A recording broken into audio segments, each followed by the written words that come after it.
Hey everybody, this is IndieGeek, and today I'm taking a look at the early access version of Dungeonmans. This should be available on Steam as of right now when this video goes live. If it isn't, keep an eye out throughout the day. It is releasing today. It will be $15. It's available on Windows only, and as I said, it is early access, but the price is not going to change. And I think that it is... I think it's really good for how it is right now. I think as an early access game, it is still really strong. So basically what's going to happen is this kind of has like a Rogue Legacy style progression system. So we get to choose our character. I'm going to pick the Rangermans. That's who I've been picking mostly to start. Rangermans is basically our kind of archer, and that is a huge advantage early game because of course you can attack at range, so that's going to be what's happening here. I'm just going to skip this stuff, but I will explain kind of what's going on here. So basically we've got our academy here and we need to go out adventuring, and what's going to happen is we are going to find artifacts, we are going to find books, all this kind of stuff that will, like here, this was not here the first few times I played, but I found a book that was a book about knowledge data for scrolls. So now our academy has grown a little, and then we can find books which will grow our library, things like that. So as we do that, we're going to be able to start stronger and stronger. We're going to know more about our enemies. Once we get enough of this kind of stuff, we can upgrade our armory, things like that. So let me go out and actually show off some of the actual gameplay. Also, you can come check out here your kind of your lineage or whatever you will, whatever heroes that you've played in the past and died as, kind of get saved, and then you can check them out and find out how they died, how you died, actually. And that's kind of the basis of what's going on here. So basically, when we start out, we've got like this huge area we can go check out any of these things. I guess we'll try and fight this person or this group of people, I suppose. It's probably not going to go very well, but you can see that I am at kind of an advantage because I can attack from afar. Of course, some of these enemies can do that as well, like that one. But early game, most enemies need to be right next to you to attack. So the Rangermans is a good pick as your first. Yep, so there it is. That's all it takes. I will say I have found this to be incredibly difficult so far. Probably harder than any other roguelike game that I've played. I guess if I was going to compare it to something, I would kind of compare it to something like... which one is it? Dungeons or Dreadmore? Because it's kind of got that sort of style to it where you're either going to go for a really long time and get a really good start to your run, or you are going to kind of struggle like this and die pretty early on. And I have found for the most part that I die really early, and I don't have like very good runs of this or anything. And I'm not totally sure yet what I could be doing to be better, but I know that once I get better and once I get some more stuff, it's going to be easier, but getting there is what's hard. So I guess that is kind of what I have to say about the difficulty of the game. Don't go into this expecting something that you're going to pick up pretty easily. It's definitely going to take some time, and I've been moving way too fast. Because obviously, your best bet here is to kind of stay at range. Oh, I can't use that yet. Yeah, I find a lot of loot that I just can't use yet because I'm not leveled up enough to equip it. But in my experience so far, leveling up goes pretty slowly. As far as, I guess I'll get like my one big complaint out of the way, because the difficulty is not actually like a real complaint that I have. I don't mind the difficulty so much. it's just going to be time consuming, you know, and I think that you need to know that going in, that it's going to take some time before you really make any real progress. But like my only real difficulty is the controls. Actually, it does not control quite as easily as I would like. I know that, so like Dungeons of Dreadmore, like if you click anywhere within sight, your character will kind of like auto path to that point. And I kind of wish that this had this, because if I were to click over there, he won't do it. He won't go. So like you actually have to go pretty close to yourself in movement, or at least simple movement. So like this I can move through pretty easily, but this section not so easily, if that makes sense. So that is kind of a complaint that I've got. I wish that was a little better, I guess. But again, it's early access, so that could easily be changed, I suppose.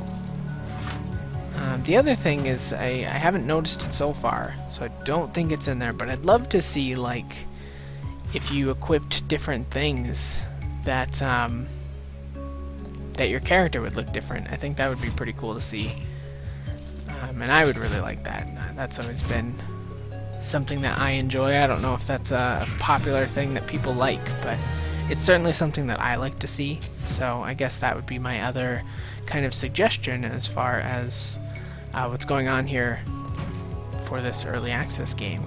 That being said, that's really the only things that I have complaints about. Everything else, in my opinion, has been really, really good so far.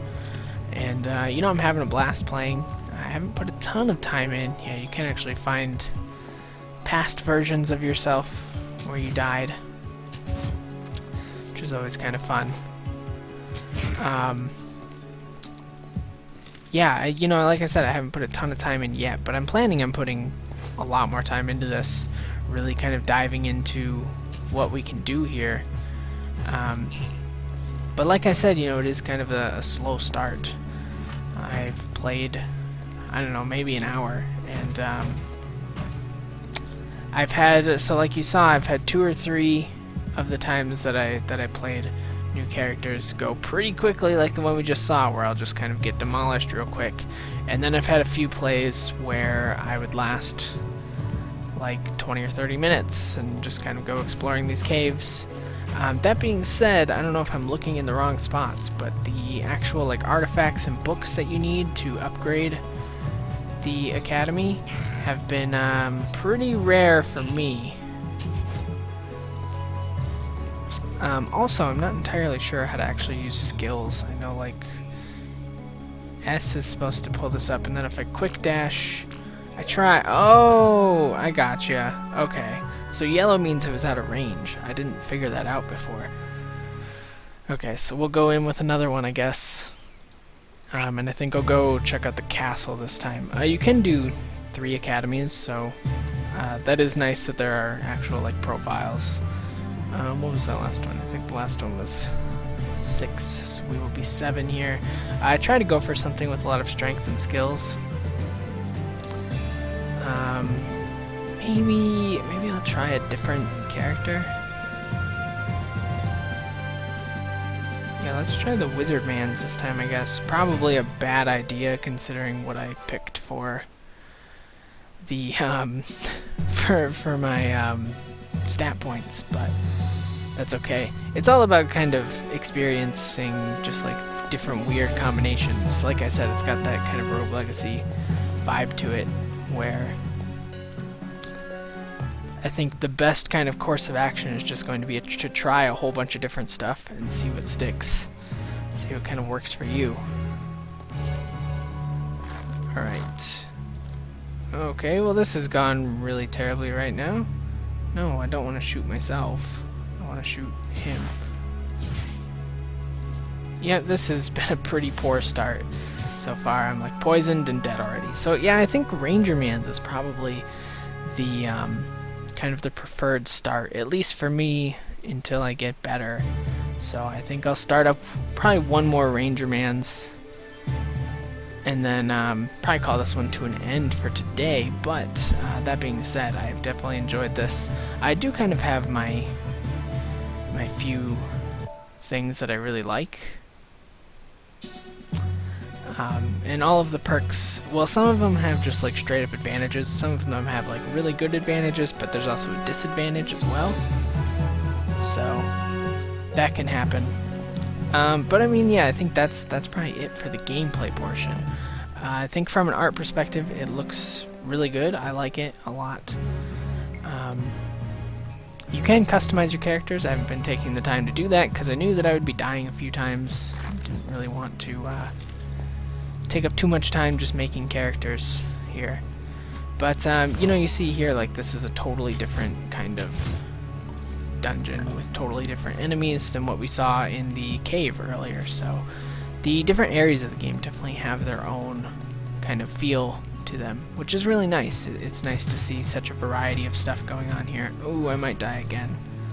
That was close. We do kind of auto heal as we walk around, which is nice. And there is a map. I will pull that up in just a second here. Let me see if this bow is better for me. It is. Okay.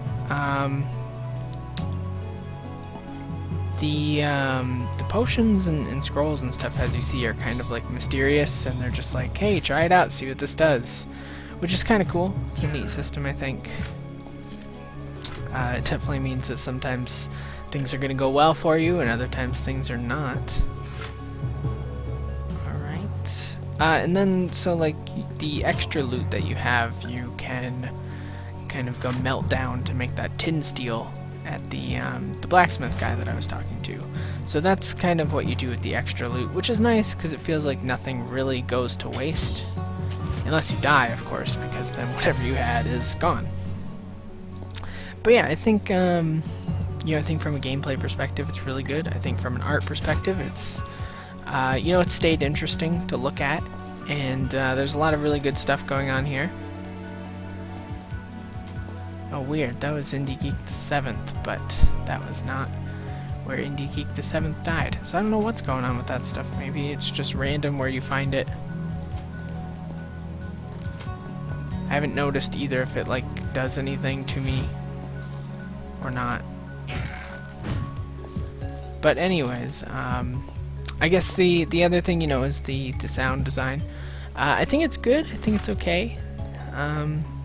The music is kind of like typical of kind of like a JRPG style kind of thing. It's not anything like super memorable, no offense to the composer, of course. But I haven't found it to be like music that I really like keep in mind after playing or anything. But it is kind of just a nice background to the gameplay, I think, which for this kind of game I think is good. I think that's all this kind of thing really needs. So let's move down to the next floor here. This run actually seems to be going pretty well, although I don't think I have found anything to help out the... Yeah, I haven't found anything that'll upgrade the academy yet. Hopefully we do. But honestly, I think that kind of covers everything. I don't want this to be like super short, but also as far as what's here, at a base level it's pretty simple.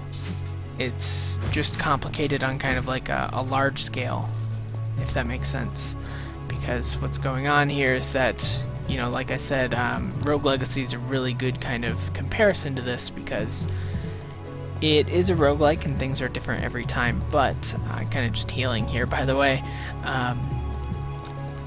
But, you know, we are making progress each play that will kind of help the next run also. So, you know, we do see some progress being made, at least if we find like artifacts, things like that, which we don't always. I've only found one or two so far.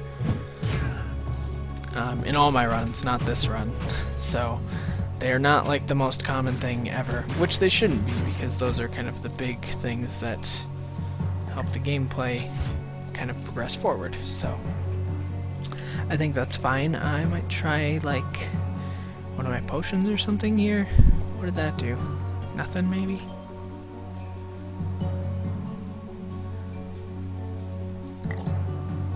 Oh, that helped. Yeah, that healed me a little. Cool. We got a scroll here. Yeah, like I said, I'm not sure if like just going to certain areas would help you find more books and artifacts, or if it really is just random and you just have to kind of hope that an enemy drops them or what. But so far I have not had the greatest luck finding things like that. So, you know, I guess that is a word of warning. If I was going to have any kind of word of warning to the game, at least for right now, it is kind of slow progress, so I would not expect to go in here and make huge progress in your first couple of plays. But I think, you know, if you're going into this understanding that it's a roguelike, you're probably not expecting that kind of thing anyways. So, although I think that is probably, like I said, a pretty good representation of what is going on with this game. Probably where I'm going to wrap this up for today. But I may like keep my eye on this one and see what happens as things change. I don't know. Whoa, there's like a weird looking bomb there. I should say that one of the things the developer told me was that some of the assets and stuff are not final, so I would imagine that bomb is like a placeholder asset. But, you know, like I said, for the most part, I think everything looks really nice, so I wouldn't worry too much about that kind of stuff. I think considering it's early access, this is pretty polished, and it's fun to play already, so this definitely gets my my recommendation if you are into this kind of idea. If you're into dungeon crawlers, if you're into roguelikes, all of that good stuff. This is certainly going to be a good one to add to your collection. And it is very good as far as early access games go. So that will be the end for today. I will, of course, like I said, have a link in the description so that you can purchase this for yourself if you feel so inclined. But that is where we will end off for today. So as always, feel free to comment if there's anything that you want to comment about. Subscribe to the channel if you want to see more videos every single day, and if you liked my look at Dungeonmans, then please do consider clicking the like button. But with that, we will bring this one to a close for today, so as always, I thank you very much for watching, and I will see you next time.